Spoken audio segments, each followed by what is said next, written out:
ஹீரோட பேரு நந்தகுமார், ஹீரோயின் பேரு நந்தினி. இவங்க ரெண்டு பேரோட சந்திப்பும் முதல்ல ஆரம்பிச்சாலும் பின்னால காதல போய் முடியுது. நந்தினி ஒரு கம்பெனில சோப்பு சேல் பண்ற வேலையும், நந்தகுமார் இன்னொரு கம்பெனில மெடிசன் சேல் பண்ற நந்தகுமார் சேல் பண்ற அதே மருந்த வேற ஒரு குரூப் டூப்ளிகேட்டா ரெடி பண்ணி மார்க்கெட்ல வித்துட்டு இருப்பாங்க. இப்படி ரெண்டு பேரும் ஒருத்தர் காதலிக்கும் போது நந்தகுமார் நந்தினி கிட்ட எனக்கு அப்பா அம்மான்னு எந்த உறவும் கிடையாது, நான் ஒரு அனாதை அப்படின்னு சொல்லியிருப்பாரு. நந்தினிக்கு டெலிகிராம்ல ஒரு கவர்மெண்ட் வேலை கிடைச்சிருக்கும். அந்த வேலைக்கு முன்பணமா ஒரு 10,000 ரூபாய் கட்ட வேண்டியதா இருக்கும். கூட நந்தகுமார் தன்னோட பைக் அடமான வச்சு 10,000 ரூபாய் பணத்தை ரெடி பண்ணி கொடுப்பாரு. இப்படி நல்லா போயிட்டு இருக்கிற அவங்களோட காதல் வாழ்க்கையில விமலான்னு ஒரு குழந்தை வரா. எப்பவும் போல நந்தினி நந்தகுமார் வீட்டுக்கு போகும்போது அங்க அந்த குழந்தையை பாக்குறா. நீ யாருமா அப்படின்னு கேட்கும்போது நான் விமலா நந்தகுமார் எங்களோட அப்பா அப்படின்னு சொன்ன உடனே நந்தினி அதிர்ச்சியில வீட்டுக்கு அழுதுகிட்டே ஓடி போயிடுறாங்க. அவருக்கு ஏற்கனவே கல்யாணம் ஆகியிருக்கு, இது தெரியாம ஏமாத்திட்டாருன்னு சொல்லிட்டு வீட்டை காலி பண்ணிட்டு வேற ஒரு கல்யாணம் பண்ணிக்கலான்ட்டு வேற ஒரு ஊருக்கே போயிடுறாங்க. தனக்கு ஒரு குழந்தை இருக்குன்னு தெரிஞ்சதும் நந்தினி ஊரை காலி பண்ணிட்டு வேற ஒரு கல்யாணம் பண்ணிக்க போயிட்டாங்களே அப்படின்னு நினைச்சு நந்தகுமார் தினமும் ஃபீல் பண்ணிட்டு இருப்பாரு. இது வரைக்கும் விமலா குன்னூர்ல ஹாஸ்டல்ல தங்கி ஸ்கூல்ல படிச்சிருப்பான். இதுக்கப்புறம் நந்தகுமாரும் குன்னூருக்கே டிரான்ஸ்பர் வாங்கிட்டு அங்க ஒரு வீடு எடுத்து தங்கியிருப்பாரு. விமலாவுக்கு 4 வயசு தான் ஆகுது. எனக்கு மட்டும் ஏன்பா அம்மாவே இல்ல அப்படின்னு சொல்லி அப்பா கிட்ட கேட்க, அதுக்கு நந்தகுமார் உங்க அம்மா சொர்க்கத்துக்கு போயிருக்காங்க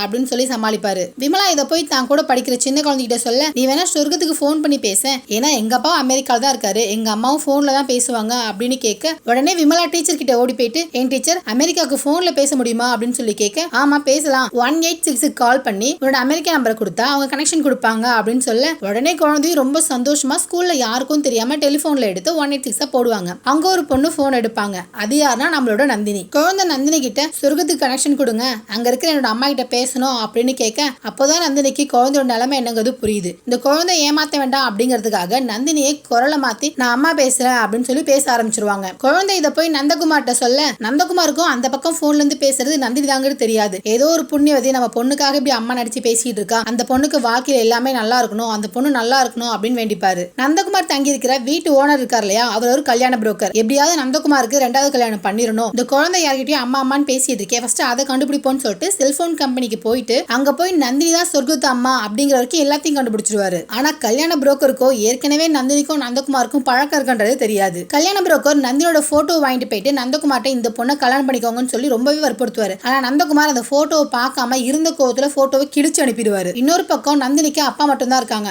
அப்பாவோ தான் பொண்ணு கிட்ட இந்த கல்யாண பத்திரிகை நீ எடுத்துக்கிறியா இல்ல இந்த வருஷத்தை எடுத்து நான் குடிச்சிருவா அப்படின்னு சொல்லி கேட்க, அதுக்கு நந்தினி சொல்வாங்க, நீங்க பார்த்த மாப்பிள்ளையோட நான் தினமும் ஒரு குழந்தைகிட்ட பேசிட்டு இருக்கேன், அவரோட அப்பாவை நான் கல்யாணம் பண்ணிக்கிறேன் அப்படின்னு சொல்ல அப்பாவும் சம்மதம் சொல்வாரு. ஆனா அப்போதான் கல்யாண புரோக்கர் ஓடி வந்து சொல்வாரு, வேணாம் உங்க போட்டோவை இப்படி கிழிச்சு போட்டாரு, நீங்க அங்க போகாதீங்கன்னு சொல்லி தடுத்துருவாரு. இதனால இப்போ நந்தினி அப்பா பார்த்த மாப்பிள்ளையை கல்யாணம் பண்ணிக்கலாம்னு முடிவு பண்ணிடுவாங்க. இன்னொரு பக்கம் நந்தினி குழந்தைகிட்ட உன்னோட பர்த்டேக்கு கண்டிப்பா நான் வீட்டுக்கு வரேன் அப்படின்னு சொல்லியிருப்பாங்க. ஆனா அதுக்கு முன்னாடி தான் இந்த மாதிரி போட்டோ கிழிச்சு போட்ட விஷயம் தெரிஞ்சதால நந்தினி பர்த்டேக்கு போகாம இருந்திருப்பாங்க. குழந்தையும் அம்மா வருவாங்க அப்படிங்கிற நம்பிக்கையில சாப்பிடாமலே இருப்பா. நந்தகுமாரும் குழந்தைகிட்ட அம்மாக்கு ஏதாவது வேலையா இருக்குமா, அப்புறமா வருவாங்க, நீ ஃபர்ஸ்ட் சாப்பிடுமா, மணி 2 ஆகுது 3 ஆகுது அப்படின்னு சொல்ல, முடியவே முடியாது அம்மா தான் நான் சாப்பிடுன்னு ரொம்ப அடம்பிடிக்க நந்தகுமாரும் குழந்தைகிட்ட கோவப்பட்டுருவாரு. இதனால குழந்தைக்கு பேச்சு மூச்சு இல்லாம போயிடும். ஹாஸ்பிட்டல் போனதுக்கு அப்புறமா டாக்டர் குழந்தை அம்மான்னு எங்கிட்டு இருக்கான், அந்த அம்மா வந்தா மட்டும்தான் உயிர் பழைக்க முடியும் அப்படின்னு சொல்ல, உடனே அந்த சொர்க்கத்து அம்மாவை தேடி நந்தகுமார் போவாரு. கல்யாண மேடைக்கு போனதுக்கு அப்புறம் தான் தெரியும் இவ்வளவு நாளா சொர்க்கத்து அம்மான்னு பேசினது நந்தினி தாங்கிறது. அப்ப போய் நந்தகுமார் நந்தினி கிட்ட நீ ஒரே ஒரு வார்த்தை விமலா யாருன்னு என்கிட்ட கேட்டுதான் எல்லா உண்மையும் சொல்லியிருப்பேனே, விமலா என் குழந்தை இல்ல அப்படிங்கிற வரைக்கும் எல்லா உண்மையும் சொல்வாரு. உண்மையிலேயே அந்த குழந்தை யாரோடதுன்னா, இன்னைக்கு நந்தினி யார 2ஆம் தரமா கல்யாணம் பண்ணிக்க போறாங்களோ